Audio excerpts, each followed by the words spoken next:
So students, अब हम discuss करेंगे आरबीसी डिसऑर्डर्स के बारे में। फर्स्ट हम स्टार्ट करेंगे हीमोपोएसिस से। तो what do you mean by हीमोपोएसिस?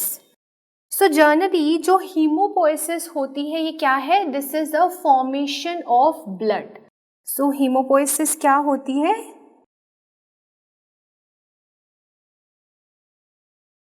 It is a formation of blood. Now ये जो हीमोपोएसिस होती है ना, ये जनरली दो जगह हो सकती है। आइदर ये बोन मैरो के अंदर होगी तो उसको हम क्या बोलेंगे? इंट्रामेडुलरी हीमेटोपोएसिस। अगर यही हीमेटोपोएसिस बोन मैरो के बाहर हो रही है तो उसको हम क्या बोलेंगे? Extramedullary haematopoiesis. So it can be intramedullary और it can be extramedullary.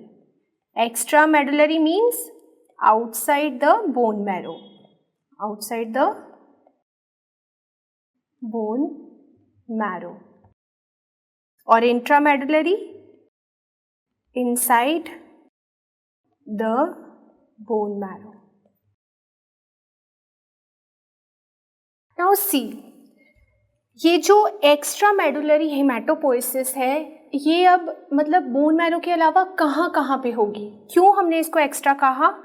Because ये बोन मैरो के अलावा होगी लिवर में और स्प्लीन में। ओके, नाउ जनरली जो हेमेटोपोएसिस है ये कब शुरू होगी? ये generally 19th day of intrauterine life और you can say 3rd week पे शुरू हो जाएगी। सो ये कब स्टार्ट होती है? 3rd वीक और 19th day of intrauterine life. दूसरा, फर्स्ट सेल कौन सा बनता है जब हेमेटोपोएसिस स्टार्ट होगी? तो जो फर्स्ट सेल बनेगा वो क्या है? फर्स्ट सेल आरबीसी सबसे पहले बनता है हेमेटोपोएसिस में। अब कौन सा सेल मेनली इन्वॉल्व होगा हेमेटोपोएसिस के लिए? तो आपको पता है जो स्टेम सेल्स होते हैं ये फर्दर सारे सेल्स बनाते हैं। तो कौन सा सेल इन्वॉल्व होगा for haematopoiesis? That is haematopoietic stem cells. Okay, अब ये हेमेटोपोएसिस फर्स्ट किस ऑर्गन में होती है? ये फर्स्ट स्टार्ट होती है यॉर्क सैक में। किसमें? यॉर्क सैक में। अब दे can ask you 3rd month of intrauterine life के बारे में। 3rd month of intrauterine life की अगर हम बात करें तब किस ऑर्गन में होगी हेमेटोपोएसिस?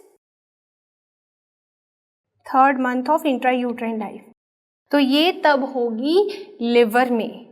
स्प्लीन में भी होगी बट लिवर में ज्यादा होगी as compare to spleen. Now they can ask you 4th month of intrauterine life के बारे में। तो 4th मंथ में ये कहाँ पे होगी? That is in the bone marrow. Okay, even 4th month से लेके प्यूबर्टी तक ये बोन मैरो में ही होगी। जनरली लॉन्ग बोन्स के बोन मैरो में, लॉन्ग बोन्स के बोन मैरो में होती है ये। और जैसे ही प्यूबर्टी खत्म होती है तब ये कहाँ पे होती है? तो ये जो फ्लैट बोन्स का बोन मैरो होता है वहां पे होनी शुरू होती है। So after puberty hematopoiesis occur in the bone marrow of flat bones. अब आरबीसी के पास क्या होता है? हीमोग्लोबिन। RBC contain haemoglobin. अब हीमोग्लोबिन डिफरेंट टाइप्स की हो सकती है। सो फर्स्ट हीमोग्लोबिन जो अपीयर होती है उसको हम बोलते हैं, इट इज कॉल्ड एज गोवर 1 हीमोग्लोबिन। गोवर 1 में 2 चेन्स होती हैं। किसकी? 2 चेन्स होंगी इसमें जीटा की, 2 जीटा चेन्स होती हैं और इसमें 2 एप्सिलॉन चेन्स होती हैं। ओके, जनरली ये जो हीमोग्लोबिन होती है ये बहुत अनस्टेबल होती है। तो ये क्या होती है? Unstable. It is a unstable haemoglobin, so it can be broken down easily. इसके बाद गोवर 1 के बाद जो हीमोग्लोबिन बनती है उसको हम क्या बोलते हैं? गोवर 2। अब ये इट कॉन्टेन्स 2 थिंग्स। पहले तो इसमें 2 एप्सिलॉन चेन्स होंगी और दूसरा इसमें 2 अल्फा चेन्स होंगी। ये हीमोग्लोबिन भी अनस्टेबल होती है बट गोवर 1 से कम अनस्टेबल होती है। ठीक है, अब गोवर 2 के बाद थर्ड जो हीमोग्लोबिन यहाँ बनती है उसको हम बोलते हैं Portland haemoglobin. This is a Portland. इसमें अब क्या होता है? इसमें 2 जीटा चेन्स होती हैं एंड 2 गामा चेन्स होती हैं। ओके, पोर्टलैंड के बाद बनती है हमारी फीटल हीमोग्लोबिन और ये फर्दर फीटल हीमोग्लोबिन क्या बनाती है? Adult haemoglobin. This is what? This is a adult haemoglobin, this is a foetal haemoglobin. ठीक है, so in this way haemoglobin की फॉर्मेशन होती है। अब देखो, जब आप किसी की बोन बायोप्सी करोगे, when you do bone marrow biopsy, तो उसमें क्या मिलेगा? देखो, डिफरेंट एज ग्रुप में आपको डिफरेंट थिंग्स मिलेगी। तो अगर आपने बोन मैरो बायोप्सी की है किसी बच्चे की, तो उसमें अगर हम देखेंगे सेल्स का काउंट तो वो कितना होता है? जनरली सेल्स होते हैं इसमें 75% और फैट जो इसमें होगा वो कितना होगा? फैट इसमें होगा 25%। सो फैट जनरली बच्चों में कम होता है, ज़्यादा क्या होते हैं? सेल्स होते हैं। अगर आपने यही बायोप्सी किसी एडल्ट में की होती तो आपको क्या मिलता? एडल्ट में अगर आप बायोप्सी करते तो वहाँ पे आपको क्या देखने को मिलता कि जो सेल्स हैं वो कितने होते हैं? 50% और फैट्स भी क्या होगी? 50%। सो सेल्स की रेशो फैट के बराबर होती है इसमें। अब थर्ड आपने बायोप्सी की किसी ओल्ड एज में, तो जब आप ओल्ड एज में बोन मैरो को देखोगे तो जो सेल्स होंगे अब वो कम हो जाएंगे। सो यहाँ पे 25% सेल्स होंगे, वेयर जो फैट है वो ज़्यादा होगी। ठीक है, so this is about the bone marrow biopsy finding. Now see, हमने कहा हीमोपोएटिक स्टेम सेल्स आगे चल के क्या बनाएंगे? Different kind of cells. So see, ये हैं हमारे हीमोपोएटिक स्टेम सेल्स। ये डिफरेंट काइंड ऑफ सेल्स बनाएंगे, बट कैसे बनाएंगे ये different kind of cells? So देखो, बाहर से कोई स्टिमुलेटरी फैक्टर आया, उसने एक सिग्नल दिया कि अब बॉडी को आरबीसी की ज़रूरत है। तो अब क्या होगा? अब किडनी और लिवर में से एक चीज़ रिलीज होगी और उसका नाम क्या है? एरिथ्रोपोएटिन। अब वो एरिथ्रोपोएटिन ये हीमोपोएटिक स्टेम सेल्स के पास आएगा और इनको कमांड देगा कि आरबीसी चाहिए बॉडी को, आरबीसी बनाओ। तो ये बनाएंगे आरबीसी। ठीक है, और जनरली आरबीसी का नॉर्मल नंबर क्या होता है? Normal concentration that is 4 to 5.5 million. 4 to 5.5 million. Okay, अगर अब बॉडी ने अभी बाहर से कोई स्टिमुलस आया और उस स्टिमुलस ने कहा भाई हमें प्लेटलेट्स चाहिए, तो अब क्या होगा? ऐसे ही हमारी बॉडी में एक कंपाउंड रिलीज होता है जिसको हम बोलते हैं थ्रोम्बोपोएटिन। थ्रोम्बोपोएटिन अब आएगा हेमोपोएटिक स्टेम सेल के पास कि भाई प्लेटलेट्स चाहिए, प्लेटलेट बनाओ, तो ये क्या बनाएंगे, प्लेटलेट्स बनाएंगे, ये बनाएंगे प्लेटलेट्स। तो ऐसे ही सेम WBCs के साथ भी होगा, ठीक है। प्लेटलेट्स कितने होते हैं normally, that is 1.5 to 4 lakhs, it is 4 lakhs, okay. और WBCs आएंगे तो WBCs की कंसंट्रेशन कितनी होती है, what is the normal concentration, that is 4 to 11,000, okay. Now see, अब what is the main characteristics of haemopoietic stem cells. पहला, ये जो हेमोपोएटिक स्टेम सेल्स होते हैं ये प्लूरीपोटेंट होते हैं। व्हाट इज, ये क्या होते हैं, प्लूरीपोटेंट। प्लूरीपोटेंट से क्या मतलब है, देखो एक सेल है, this is a one haemopoietic stem cells, पर इससे कितने डिफरेंट काइंड ऑफ सेल्स बन रहे हैं। सी, यहाँ पे RBCs भी बने, फिर प्लेटलेट्स भी बने, WBCs भी बने, सो इसी वजह से हम इसको प्लूरीपोटेंट स्टेम सेल्स भी कहते हैं, ठीक है। सो डिफरेंट सेल्स की फॉर्मेशन की वजह से हम इसको कहते हैं प्लूरीपोटेंट सेल्स। सेकेंड जो इनकी करेक्टरिस्टिक है, अब इनकी देखो यहाँ पे RBCs का नंबर कितना है, 4 to 5.5 मिलियन। अगर प्लेटलेट्स को देखो 1.5 to 4 lakhs है, WBC 4K to 11K है, तो कितनी डिफरेंट कंसंट्रेशंस में बन रहे हैं ये सेल। इसीलिए कहा जाता है कि जो हेमोपोएटिक स्टेम सेल्स है ये क्या करते हैं, asymmetric division, so they do asymmetric division. क्यों, बिकॉज डिफरेंट कंसंट्रेशन में सेल्स बना रहे हैं, ठीक है।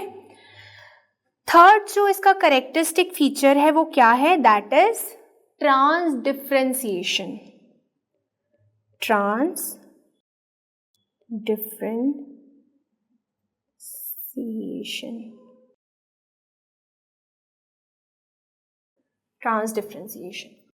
ट्रांसडिफरेंशिएशन मतलब कि बॉडी की जब नीड होती है किसी भी सेल की, फॉर एग्जांपल बॉडी की अभी प्लेटलेट्स की नीड है तो ये प्लेटलेट्स बना देंगे।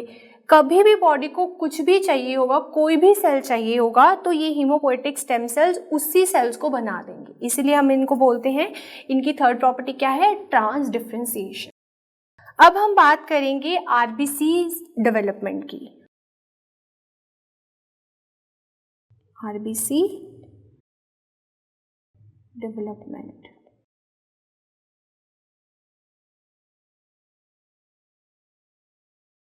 नाउ RBC डेवलपमेंट के लिए जो हमें सेल चाहिए वो क्या है, that is haemopoietic stem cell.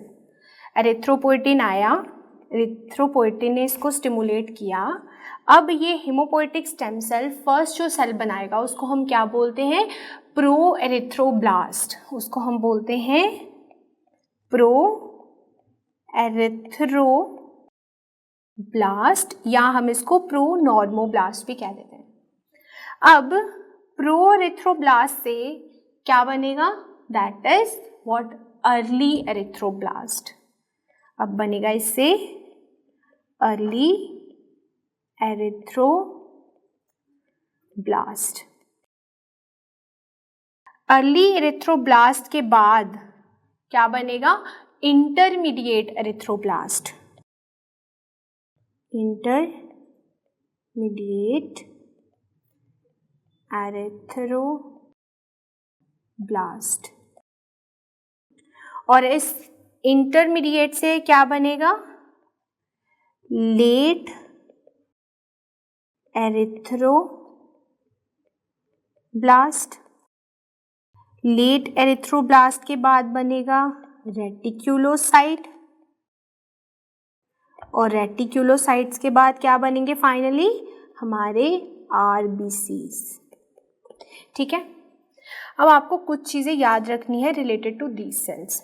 सी, ये जो हमारे अर्ली एरिथ्रोब्लास्ट होते हैं ना, ये क्या होते हैं, ये बेसोफिलिक होते हैं, they are basophilic. Now they can ask you one question कि हीमोग्लोबिन की फॉर्मेशन कौन सी स्टेज ऑफ आरबीसी डेवलपमेंट में होगी। सो हीमोग्लोबिन की फॉर्मेशन सबसे पहले स्टार्ट होती है प्रो एरिथ्रोब्लास्ट में। Here haemoglobin formation starts. Okay, अब दूसरा क्वेश्चन क्या पूछ सकते हैं कि सबसे पहले मतलब इन सब सेल्स में से आप सबसे पहले किस सेल में हीमोग्लोबिन को देख सकते हो। So the answer should be early erythroblast. So कौन से सेल्स में आप सबसे पहले देख सकते हो हीमोग्लोबिन को? The answer must be intermediate erythroblast. Here haemoglobin is first seen. और ये आप कैसे देखोगे? स्पेशल स्टेन्स हम यूज करेंगे, ठीक है, to see haemoglobin. Now in RBC development आपको क्या क्या चीजें याद रखनी है? जैसे जैसे आरबीसी मैच्योर होगा वैसे वैसे उसका साइज जो है वो डिक्रीज होता जाएगा। दूसरा क्या होगा? जैसे ये मैच्योर होगा क्या होगा?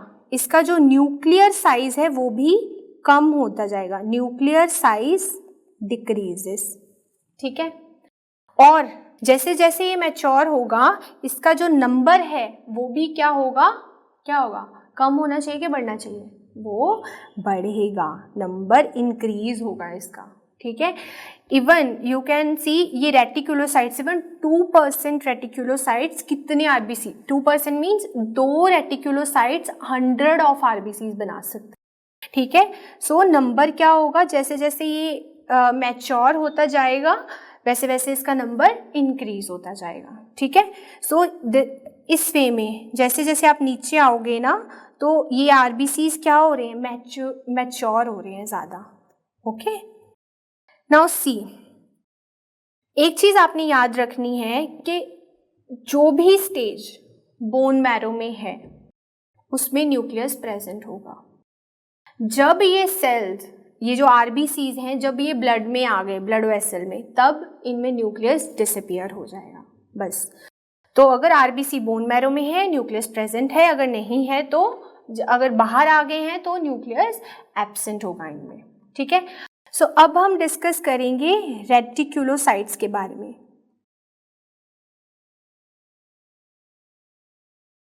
ये जो रेटिकुलोसाइट्स हैं ये क्या होते हैं? ये इमैच्योर आरबीसीज हैं। क्या है? Immature RBCs. और इनके अंदर क्या होता है? आरएनए होता है। इट कंटेन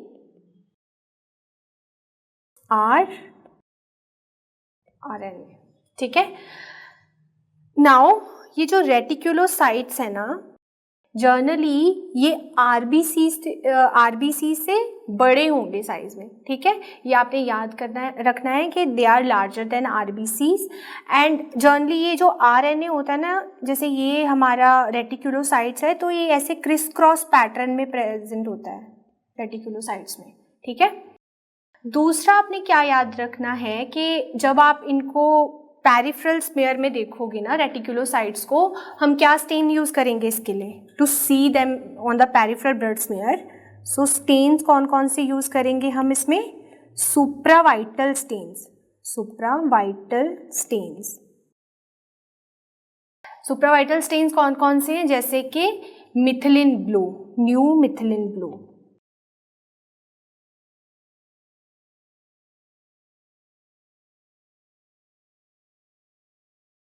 और कौन सा सुप्रावाइटल स्टेन आप यूज कर सकते हो? Brilliant crystal blue.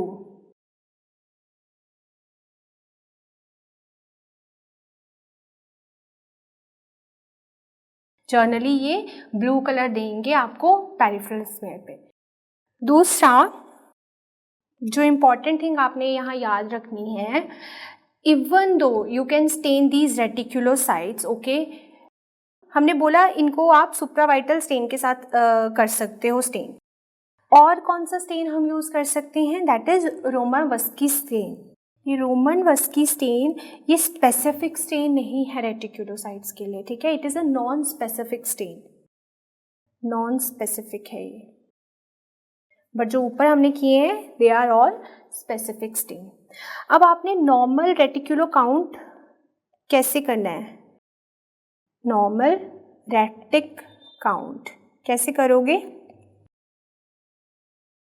तो उसके लिए हमारे पास फॉर्मूला है, वो फॉर्मूला क्या है, number of reticulocytes by what, by 100 RBCs। Okay, so generally अगर हम नॉर्मल रेटिक्यूलोसाइट्स के काउंट के बारे में बात करें तो बच्चों में ये जनरली कितनी होती है इसकी वैल्यू, दैट इज 0.5 to 5%, 5% से ज़्यादा नहीं होनी चाहिए, ठीक है। और अगर हम एडल्ट्स की बात करें, एडल्ट्स में कितनी होती है ये, इट इज़ जनरली 0.5 to 2%, 2% से ज़्यादा नहीं होनी चाहिए इसमें। 2% का मतलब मैं आपको ऑलरेडी समझा चुकी हूँ, अगर 2% है तो इसका मतलब ये है कि दो रेटिक्यूलोसाइट्स वो काफ़ी हैं 100 RBCs प्रोड्यूस करने के लिए, ठीक है। अब आपने किसी पर्सन में स्पेसिफिकली काउंट करने हैं कि कितने रेटिक्यूलोसाइट्स हैं, तो उसके लिए एक फॉर्मूला है, फॉर करेक्टेड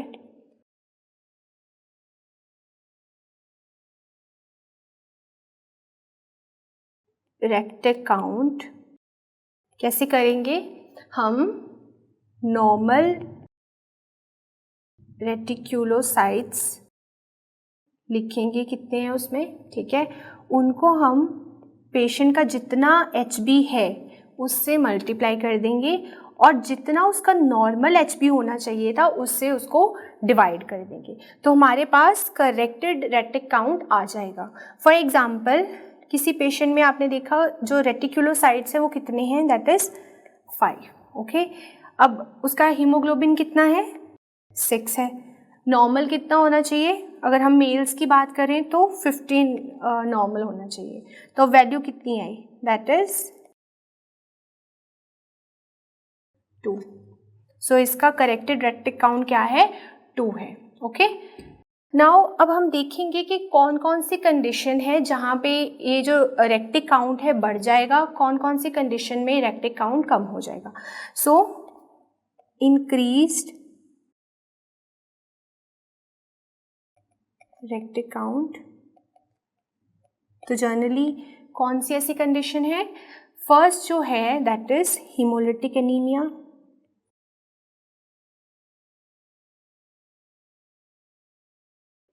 ठीक है, और सेकंड जो इसमें है that is PNH, proximal nocturnal haematuria, third जो है यहाँ पे क्या है, G6PD डेफिशिएंसी, ओके। सो इन सब में क्या होगा, रेक्टिक काउंट बढ़ जाएगा। मतलब इसका क्या मतलब है कि अगर आप बोन मैरो में देखोगे तो वहाँ पे रेटिक्यूलोसाइट्स ज़्यादा होंगे और पेरिफेरल ब्लड में भी इनका डिस्ट्रक्शन, अगर पेरिफेरल ब्लड में डिस्ट्रक्शन ज़्यादा होगा तो ऑब्वियसली बोन मैरो से ज़्यादा रेटिक्यूलोसाइट्स प्रोडक्शन होगी, ठीक है। और किन किन कंडीशन में there is a decrease in retic count, so जो फर्स्ट कंडीशन है जहाँ पे रेक्टिक काउंट कम होगा that is the aplastic anaemia,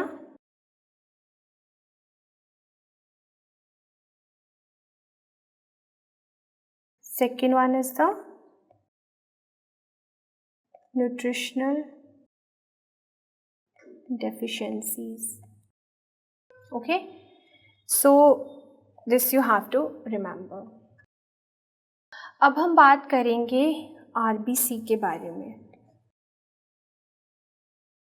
so generally normal RBC का काउंट आपको पता है कितना होता है, 4 to 5.5 मिलियन, ठीक है। साइज़ क्या होता है RBC का, नॉर्मल साइज़ क्या होता है, that is 7 microns, 7 to 8 microns you can से, it is the normal size of the RBCs। Now what is the volume of the RBCs?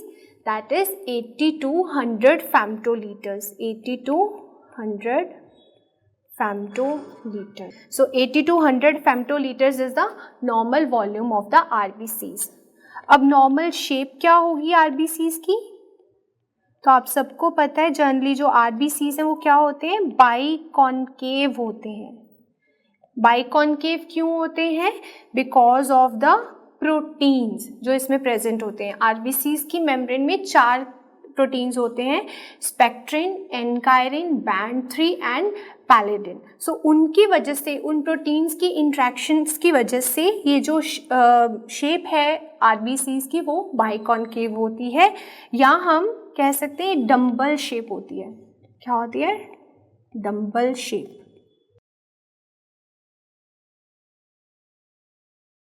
अब नॉर्मल प्रॉपर्टी क्या है RBCs की? RBCs क्या होते हैं? फ्लेक्सिबल होते हैं. अगर ये फ्लेक्सिबल होंगे तभी जैसे जब ये स्प्लीन के अंदर जाएंगे, अगर तो ये फ्लेक्सिबल हुए तो साइनोसॉइड से निकल के ये बच जाएंगे, मैक्रोफेजेस थे तो इनकी डेथ नहीं होगी. बट अगर ये RBCs फ्लेक्सिबल नहीं होते तो जब ये स्प्लीन में जाएंगे तो वहाँ पे मैक्रोफेजेस आके इनको मार देंगे. ठीक है, बिकॉज वहाँ से बच के भाग नहीं ना सकते अब ये. तो see this is the a protective factor for RBCs. Second thing कि RBCs क्या होते हैं? नॉन न्यूक्लिएटेड होते हैं. इनके पास न्यूक्लियस नहीं होता. ठीक है.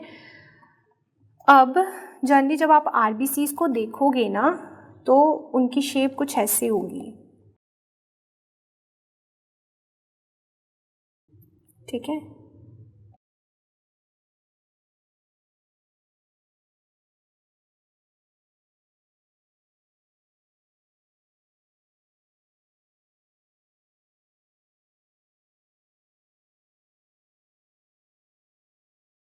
This is the normal RBC.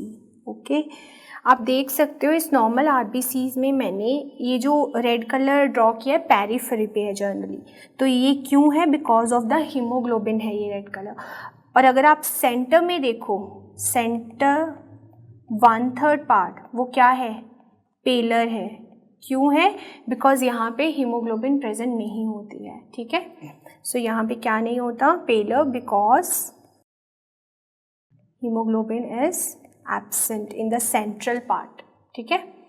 अब हम बात करेंगे RBC के इंडेक्स के बारे में. सो जब भी आपने कभी ब्लड रिपोर्ट देखी होगी तो आपने कुछ चीज़ें नोटिस की होंगी. उस ब्लड रिपोर्ट में MCV, MCH, MCHC ऐसे कुछ मेंशन होता है. अब वो चीज़ें क्या हैं ये हम डिस्कस करेंगे. RBC index. So see first thing जो हम डिस्कस करेंगे दैट इज MCH. अब ये MCH क्या होता है? What is MCH? It is a mean cell hemoglobin. It is a mean cell hemoglobin. इसका क्या मतलब है कि कितनी हीमोग्लोबिन प्रेजेंट है पर RBC में. So amount of haemoglobin present पर RBCs is mean cell hemoglobin. Normally इसकी वैल्यू कितनी होती है? That is 27 to 33 picogram. Okay, it is normally 27 to 33 picogram. Second thing जो आपने याद रखनी that is MCV. Now what is this MCV? It is a mean cell volume. Mean cell volume. Mean cell volume means कि कितना volume है single RBCs का पूरे blood में. So it is a volume of RBC in blood. और ये कितना होता है नॉर्मली? मैंने आपको बताया था it is 8200 femtoliters. It is 80 to 100 femtoliters. अगला जो हम चीज़ डिस्कस करेंगे दैट इज MCHC. अभी MCHC क्या है? It is mean cell haemoglobin concentration. Mean cell haemoglobin concentration. और जर्नली ये क्या होती है mean cell haemoglobin concentration? That is amount of haemoglobin present per unit of blood.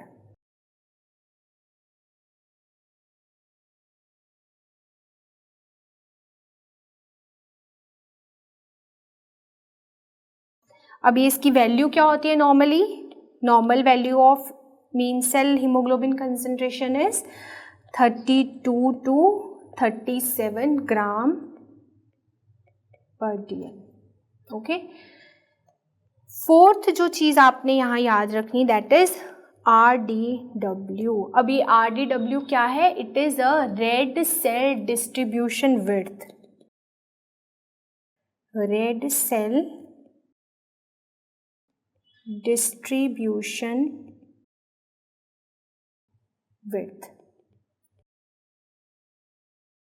अब इससे क्या मतलब है? इससे मतलब है कि टोटल जितने भी RBCs हैं, gap, it is actually a gap between the smallest RBCs and the largest RBCs. अब मतलब ब्लड में क्या क्या डिफरेंट साइज के RBCs हैं. अब ये रेड सेल डिस्ट्रीब्यूशन विड्थ क्या होती है generally? It is a gap between the smallest RBCs and the largest RBC in the blood. Okay. So this is nothing but the gap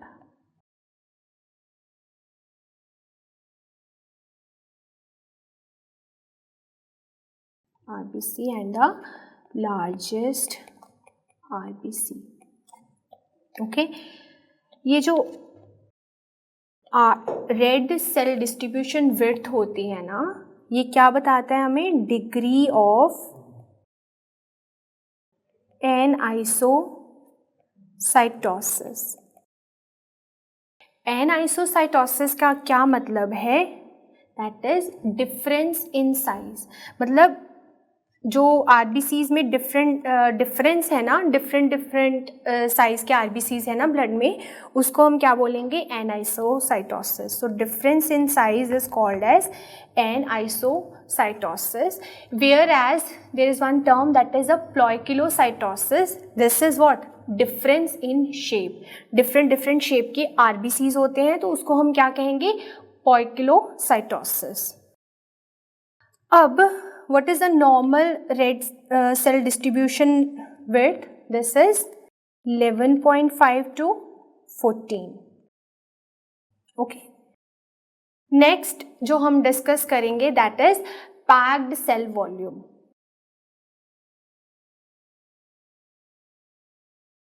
PCV, that is packed cell volume. Packed cell volume पर haematocrit होता है ये. अब इसको समझने के लिए सी, ये है हमारा, ये एक टेस्ट ट्यूब है. ठीक है. ये क्या है? इसमें ब्लड है. इसको हम ब्लड ए बोलेंगे. ठीक है. अब इस ब्लड को हमने क्या किया? सेंट्रीफ्यूज किया. सेंट्रीफ्यूज किया तो अब इस टेस्ट ट्यूब में क्या होगा? जो भी सेल्स हैं वो यहाँ आके ऐसे सेटल हो जाएंगे. इसको हमने क्या बोला? Blood B. तो हमने अब क्या फाइंड करना है? Packed cell volume. तो पैक्ड सेल वॉल्यूम क्या है? In a given amount of blood, how much hemoglobin is present is a packed cell volume. तो अब हम कैसे काउंट करेंगे? ये B में B divided by A into 100. This is the packed cell volume. Normally females में कितना होता है ये?